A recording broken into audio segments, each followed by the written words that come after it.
Who are you?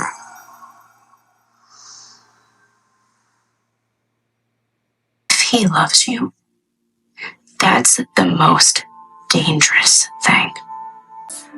The term stalking means a knowing or intentional course of conduct involving repeated or continuing harassment of another person that would cause a reasonable person to feel terrorized, frightened, intimidated, or threatened. What I thought stalking was more watching somebody, like a peeping Tom, someone that's into voyeurism. But I didn't believe stalking meant more of like, okay, you broke a no contact order. If someone's out there to apologize to someone to make amends, does that make me a stalker? In 1990, the state of California became the first to pass a law banning stalking. And then in 1996, federal law was passed, making stalking a punishable crime in all 50 US states. Many of you that watch my videos are from other countries, so to name a few laws in a few other countries, in Canada, there were laws that were first passed against stalking in 1993. In the UK, an act protecting people against harassment generally was passed in 1997, and then in 2012, a new act came out that actually included the word stalking and made it a criminal offense. In Germany, civil law was passed in 2002, helping survivors with their claims and creating some sanctions for violators, but it wasn't until 2007 that laws came out that made stalking a criminal offense. Stalking has existed for many, many years, but it isn't until the last 3 decades that its effect on victims and survivors have been recognized by our various legal systems. As you might have already guessed from the intro, today I'll be using clips and example from the incredibly popular Netflix show You that is set to release its final season on April 24th. Now, I'll mostly be using clips and examples from seasons 1 through 3, because for those who did watch it, as you know, season 4 took a very different turn. But as always, on my channel, you do not have to have watched the show or be a fan of the show to watch any of my videos. Now, with the creation of this show, people have made light of the experiences of stalking victims and survivors and have made disgusting comments about how they would love for Joe to stalk them. I have no plans to glamorize stalking in this video, and just know that I also will not tolerate any glamorization of it in the comments. With any scripted show written to entertain people, it's not going to be 100% accurate to what we see in real life. And so today I'm going to be talking about some themes about stalking and obsession that You actually gets right. And then I'll be also talking about some themes that they get wrong. And boy, do they get it very wrong at some points. For the comparison portion, I'll be using clips and examples from a show called I Am A Stalker, as always on Netflix. And this comes from the same people who produced the show I Am a Killer on Netflix. As always, you do not have to watch these shows, but especially with shows that talk about and document the lived experiences of people, I really, really encourage that you do. I'm a Stalker does a great job in that it gives us perspective from the survivors as well as the perpetrators about these crimes, and gives us that unique perspective because the perpetrators are involved into what they were actually thinking, because we really don't often get that with these crimes. And so if you haven't watched that show yet and you really want to, don't worry. The examples that I'll include from the show, I'll put that in its own portion towards the end of the video, so you can just skip that portion if you like. That way nothing is spoiled from the show for you. In a moment, we'll jump right into the themes and the patterns that we can see when it comes to stalking and obsession in Joe Goldberg's behavior in You. But before doing that, I want to give you a caution, and I mentioned this in one of my prior videos, so I will let past Sabrina take over and give you this caution again. I caution you against what's known as the psychology student's paradox. So what this is that, psychology students, so since we take a lot of courses that have to do with diagnoses and we're self-reflecting all the time, we can get into the pattern of self-diagnosing. While this might be helpful in some cases, you are not a professional. And even me as a professional, I'm not 100% unbiased when it comes to myself. What does this have to do with what I'm about to say? Well, when it comes to stalking, other than literally following somebody around, with the explosion of social media, we often see that it's not super uncommon for people to Google one another or to look up another person and go through their social media. But Joe does this solely to manipulate and to try to make sure that he can get somebody to like him. I mean, in season 2, we see him doing this when he first meets Love's parents. And he picks out a specific shirt because he spent a bunch of time stalking her parents online and knew that they would like even that type of shirt. That's how specific folks can go into that behavior. So again, he does this solely to manipulate. And so with some of the themes I'm going to talk about today, a lot of them can just be obvious red flags, but some of them might not necessarily be. It might be just based on the intention behind them that it can then become a red flag. Okay, let's move on. Today I want to talk with you about 10 themes. 8 that I feel like you does really well, and then 2 that they completely leave out. So the first is the idea that the perpetrator, they feel that they know best. They know the true motives and the true reasons behind the actions that their victim is engaging in. And they generally feel like they know them better than they even know themselves. Joe does this constantly throughout You, but I pulled some clips from season 1 in the very first episode where he meets Beck, who is the person he becomes obsessed with when he meets her for the first time when she comes into the library. She walks in, he has never met her before, and he says these things. You're not here to be ogled, but those bracelets, they jangle. You like a little attention. Okay, I bite. Now, you're not the standard insecure nymph hunting for Faulkner. You'll never finish. Too sun-kissed for Stephen King. Who will you buy? Sorry. You sound apologetic, like you're embarrassed to be a good girl. Are you not wearing a bra? And you want me to notice? You have enough cash to cover this, but you want me to know your name. Guinevere? Now, did you notice how he was taking completely innocent actions that she was doing and somehow relating them back to himself? Like the comment about the bra, right? She wanted a book and he told her that book was on the top shelf. He asked if she needed help getting it and she said no because she's tall enough to reach and get it for herself. So when she reached to go get the book, it was Joe that looked at her chest and made that comment about, oh, you're not wearing a bra. You wanted me to notice, blah, blah, blah. It had nothing to do with you, Joe. And this idea behind the perpetrator knowing best is one of the reasons why when the actual stalking victim, the person that they're stalking, denies any interest and straight up tells them that they're not interested in them, that this does not get through to them. That's because these thoughts dip heavily into the realm of delusional thinking.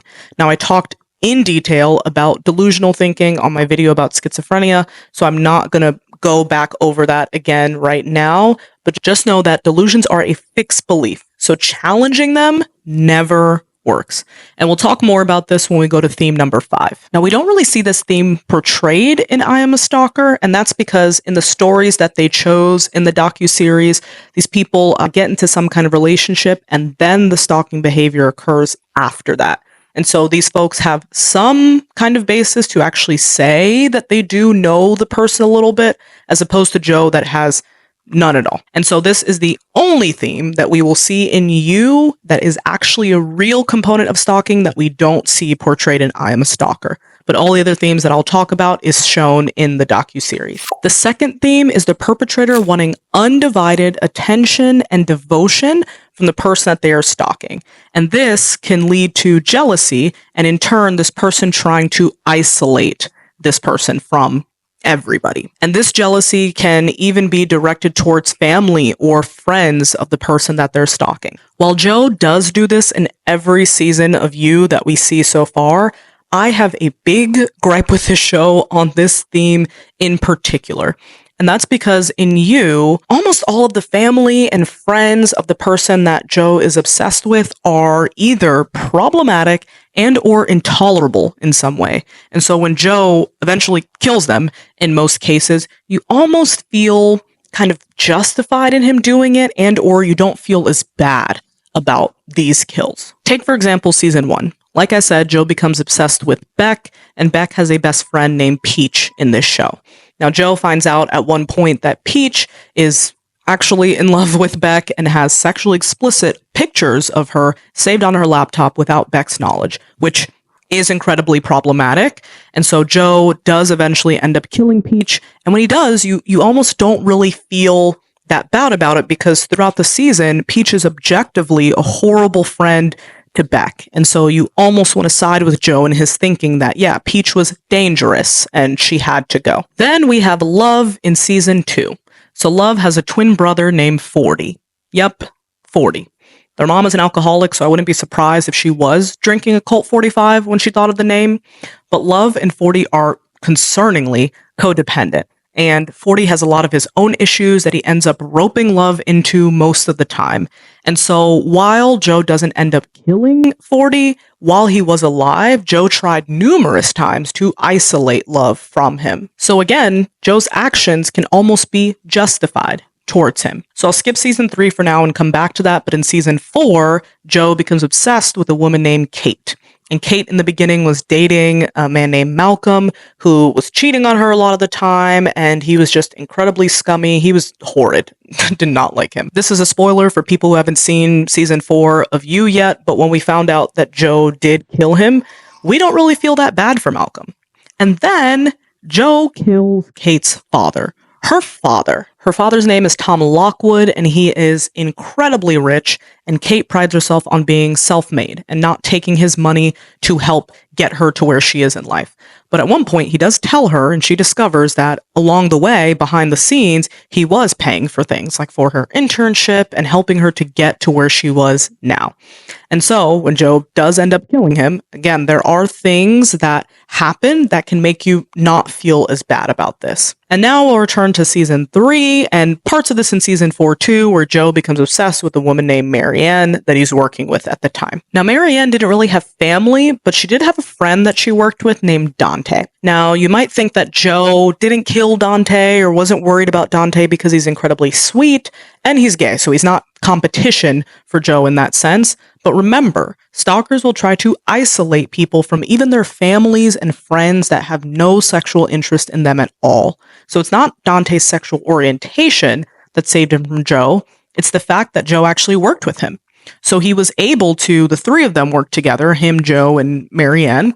And so Joe was able to be with him 24/7 the same time that he was with Marianne. And he knew that the two didn't hang out after work, so he didn't really have to worry about Dante because he could have all eyes on him at all times. Now, as we know, nobody is perfect.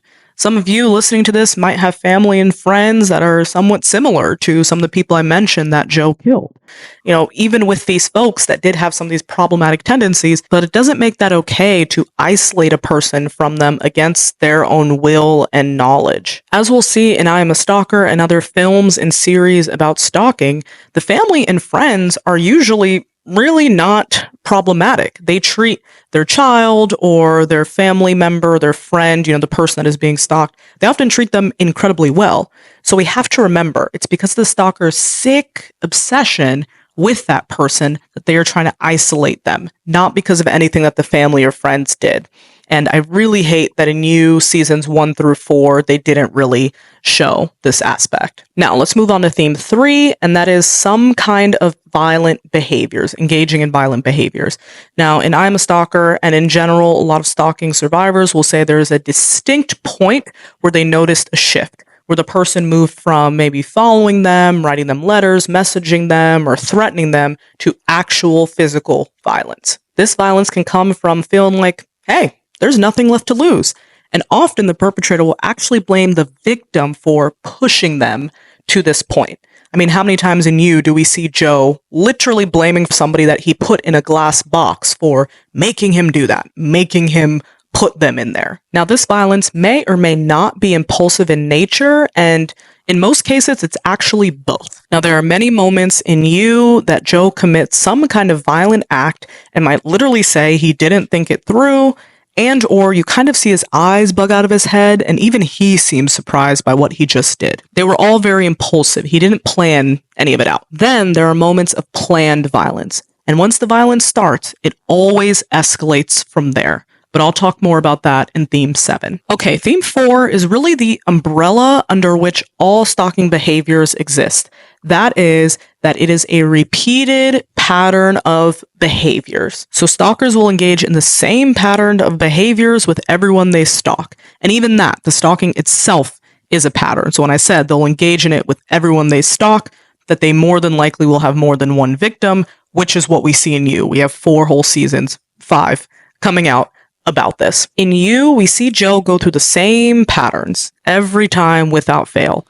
He stalks the socials of the person that he's obsessed with. He gets access to their phone somehow. He physically follows them. Sometimes he even gets into their homes. He dates them, etc. Even actually killing their friends or family and or killing them, that's a pattern too.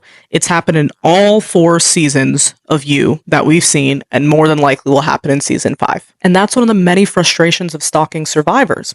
This perpetrator that came into their life likely did these exact same actions with somebody else, and their behaviors were probably reported, but it wasn't taken seriously. If the police had taken it seriously, that person might have never entered their life in the first place. And here I want to talk to survivors specifically and say that I'm sorry. I'm sorry that your numerous complaints weren't heard. I'm sorry that people didn't necessarily take you seriously. And I'm sorry that you had to live with and might still live in a constant state of fear. I can't single-handedly change the world, but knowledge can. So I hope with those of you left that are watching this video, I hope that you can not only better recognize stalking behavior, but believe and support people that have experienced it. So we are halfway there with theme number 5, and this is a big one. That is that stalkers and people who are obsessed with somebody will not stop this behavior on their own. And that is largely because they are living in a constant state of a denial of reality and or using some kind of illogical thinking or reasoning to justify their behaviors. Earlier, I mentioned how their thoughts are close to delusional thinking and how they often think that innocent actions are related to them in some way. I used clips from when Joe first met Beck, but here's an even crazier clip that came from soon after that first encounter. You posted this hours after our encounter. I was concerned. You didn't mention that cute guy in the bookstore. And then I realized your online life isn't real. It's a collage. You pasted this back up. This together, lovable, cute, bendy little creature. If anything, the fact that you didn't share me with your followers only confirms we really connected. And hearing that, you might think, well, that's obviously delusional and not why she didn't post you, a complete stranger, on her social media. But it gives the same energy of, oh, he posted his location on his Insta stories, and so that means he wants me to show up at the location where he's at. It really doesn't, Haley. Please do not show up there. The thing is, even with somebody that is diagnosed with a delusional disorder, they can have brief or even longer lasting moments in which they're actually very lucid and aware of their behaviors, aware of what they're doing, which can cause stalkers to sometimes actually really feel bad for some of the actions that they're doing. I'll talk about this more at the end of the video, but this does happen with Joe in You.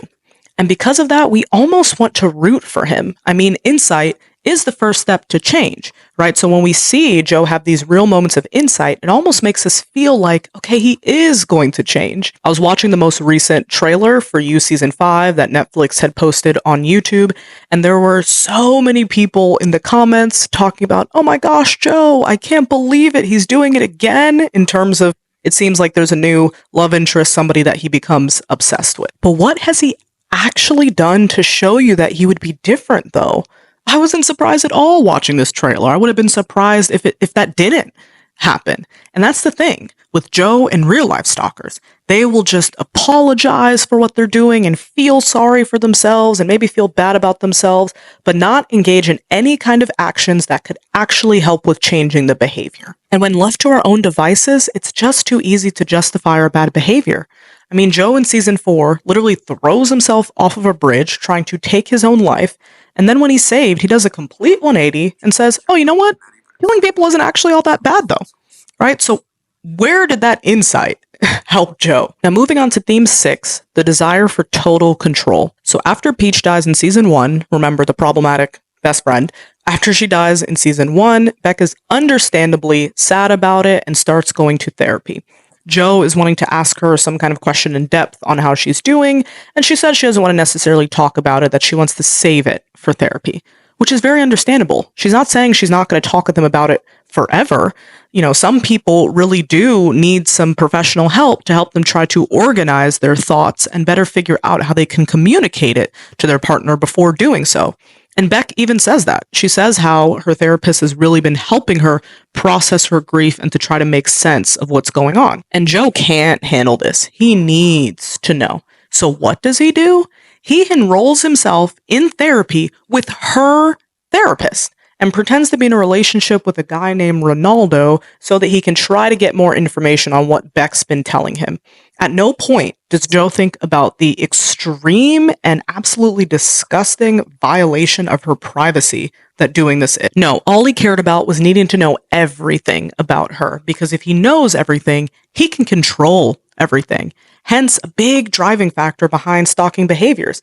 If I know your personal routines and all the people that you hang out with, and I have access to all of your passwords, I can control every aspect of your life. If there's an unknown, I can't. Now, on to theme 7 that I said we would talk more about when we were discussing theme 3 and violence. And that is that a person escalating more in their violence and getting braver and bolder and eventually just giving in to their deviance. I mean, season 4 of You is a huge testament to this. And for anybody who's unfortunately been in a toxic relationship, you can testify to this too. The violence may start out small, and I say that with a huge caveat because any form of violence, it is not acceptable and should not be minimized. Unfortunately, I just can't think of a better word to describe it in the moment. Every time this person gets away with violence or it helps them in getting what they want, it only escalates. Every time Joe kidnapped somebody and it worked, he only kept doing it more. Same with killing people. In real life, it might be a slap and then a violent hair pull and then a punch and then a choke and so on. That is why at first sign of any kind of violence, you need to do what you can to leave because the behavior will not change. The last theme we see in You is minimizing one's behaviors. Now, this is a form of denial of reality that we talked about earlier because it helps in justifying your actions and not seeing them as that bad. In the last episode of season 1, Joe kills his neighbor's boyfriend who is horribly abusive to her and her child, Paco. And this is what he says to Paco after that. He was a bad man. Yeah, he was. Does that mean it was right to kill him? Sometimes we do bad things for the people we love. It doesn't mean it's right. It means love is more important. This is the mindset of the stalker and how they can minimize and justify any of their actions. But I'll talk more about that in the second episode of the series that I do on You. So stay tuned. So what does You leave out when it comes to stalking? Now, we'll be using a few clips from I'm a Stalker to illustrate these next 2 themes, but it won't be enough to really spoil it for you if you are wanting to watch it after this. So the true nature of stalking, what's not seen in You, is the sadistic joy that stalkers get from doing what they do to their victims. For the vast majority of the time, they're not like Joe, who is feeling horrible and having flashbacks and visions of the people he's inflicted these horrible crimes on coming back to him. No. They enjoy it. It's a sick sense of power and or getting back at the victim that they feel wronged them in some way. This usually comes after something that the stalker did and or just simply because they're vindictive. In one of the episodes of I Am A Stalker, this man tries to kill his girlfriend because she escaped. She ran away with her young son after the stalker was being violent towards them. Now, the other thing that's different from You is that the person that is being stalked, when they realize this is happening, will directly tell the stalker to leave them alone because their reach outs are very insistent and they're generally not so coy like a lot of Joe's actions that we see in You. Joe's victims never knew that they were being stalked. In real life, anybody who's been a victim of stalking does, and nothing stops them. Restraining orders don't stop them. Arrests don't stop them. Nothing. When I went into hiding, Terry continued to try to harass me and my family. He was trying to send me apps where he could track my location. Just like a text message, but it had a kind of like a GPS tracker. I turned my phone off, and when I turned it back on, that's when all these just started coming in. Like 50 text messages, just bing, bing, bing, bing. So I had asked him for space, and I had asked him to please just leave me alone, but he didn't respect that wish of mine, and he kept calling on different platforms and calling and texting, calling from his cell phone, his home number, messenger calls, Snapchat. There was just all these different ways he was communicating with me. It continued, even after getting orders of protection, even after multiple arrests and judges telling James not to contact Ashley, he continued to do so. My hope was that once he knew the police was involved, that it would all stop. But it did not work that way. It just never stopped. Now, throughout the entirety of this video, you might have been thinking more and more that all stalkers must have some kind of mental health diagnosis. And while they might, they don't necessarily have to.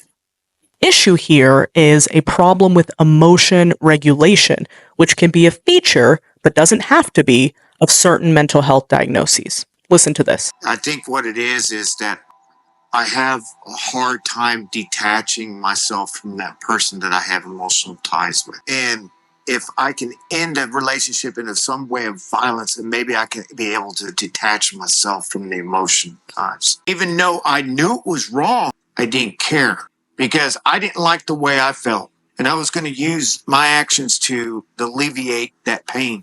This is a big reason why I mentioned that the behaviors won't change, because the root of violence and obsession is not being addressed. Real-life stalkers like Joe don't actually try to seek professional help for what's going on. They rely on willpower. Early in season 1, Joe mentions trying not to rely on certain crutches. What he means by that is his stalking behavior.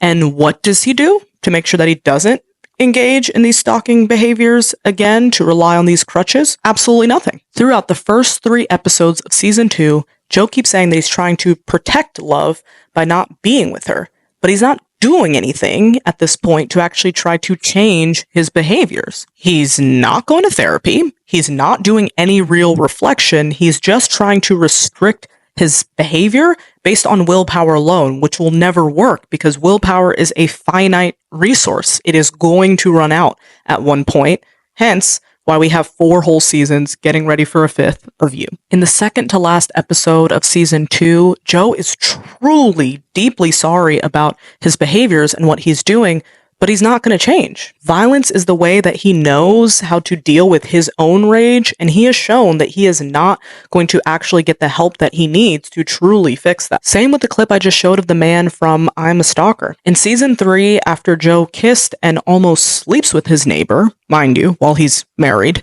to somebody else at this point, married to Love, he says, I promised I'd never do that again. But a promise isn't a guarantee for change. It's just words. And that's part of the takeaway of this video today. That stalking is a recognizable pattern of behavior that will not change without some kind of professional intervention.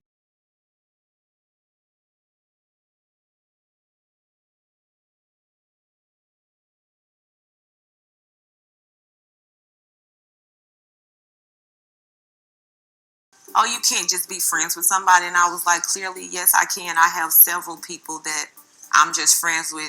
There was one instance that I was out with some of my sorority sisters, and he just showed up at the event. My mom and I were sitting on the porch. He's slowly creeping by my parents' house. If I tell you I'm at my parents', why are you driving down the street checking on me? What it was initially was how he tried to isolate her from the family. Especially at that time, we usually had a lot of gatherings and things, and he would try to keep her away as much as he could.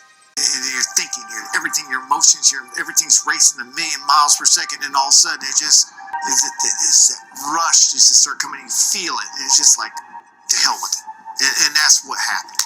Me, I look at it like this here. I could be dangerous if you put me in a situation where I have to show my authority and that I can be the person that you don't want to see. When I get rejected, it's like I want them, I guess I'm vindictive sometimes because like when they're hurting me, it's like I want them to hurt. When I first looked at the case, I was alarmed by the sheer number of police reports involved. I mean, there were over 2,000 or so pages of records. This is a pattern of behavior all geared toward this one person to make her life a living hell. In looking over Thompson's history of abusive and stalking behavior, the thing that stood out for me is the same sort of behavior pops up with each of these individuals, showing a pattern. It's starting with harassing phone calls, keeping tabs of where the women he was in a relationship are, showing up at their house constantly unannounced. It involves strangulation of some sort. It involves a knife to the throat. That knife is something that comes up repeatedly in his abusive behavior. The next morning, she wakes up, she's got a black eye. She tells me that I hit her. And I'm like, no, because when I got into a relationship with her, I explained to her, if I ever put my hands on you, call the police. And when she said that, I'm like, no, I didn't punch you. She had to leave the house that night, or, she punched herself. I really don't know. I would buy flowers. When I would pop to her house, she wouldn't answer her door. I would leave the gifts there, and I'll come back 10 minutes later. I just drive around her neighborhood, and I'll come back to see if she took the gifts, and the gifts would be gone. So in my head, I'm like, oh my God, she wanted them. And I thought that if I did all that, then she'll give me a chance. In 2001, when I found out that I was pregnant with my first child, he told my mom that he wanted to raise my daughter with her, which is crazy. I was thinking, are you kidding me? I live with my boyfriend. Why wouldn't we want our child? And this is just one of the ways that would show how he was delusional. I guess I lost touch with reality and just started fantasizing. When I started seeing the red flags, it wasn't hard at all for me to say, hey, this is not gonna work. This is not gonna work. That made him upset. You don't get to tell him no and that we can't be in a relationship and that you're gonna move on and do things different. I've been charged with 13 felonies in my life and only been convicted of 5. I'm always able to get out of it. I had it in my mind, and I actually convinced myself I could do whatever I want and get away with it. As time went on and nothing happened, he became bold. It became, I'll just knock out windows. Or I'll just increase the number of times I call her. Or I'll just show up to the gym Monday, Tuesday, and Wednesday instead of just Monday. So everything was escalating. There were a couple of comments about how things affected the victim. But the reality is I don't care. I think that she was being overly dramatic and claiming things that were not really there. And this is going to sound horrible. I don't care if she's dead or alive. She is not a significant part of my life. I think most stalkers minimize their actions. Couldn't have been that big of a deal. You're making too big of a deal out of this. Why'd you call the police? This is so stupid. You're so stupid. This is obviously your problem because this is not that big of a deal. It's not for the perpetrator of the crime to decide how it has impacted somebody else's life. And for people who want more information or resources, etc., on this topic, please go and visit www.stalkingawareness.org. The thing that he took that I can never get back is my sense of security. That hole will always be in my life.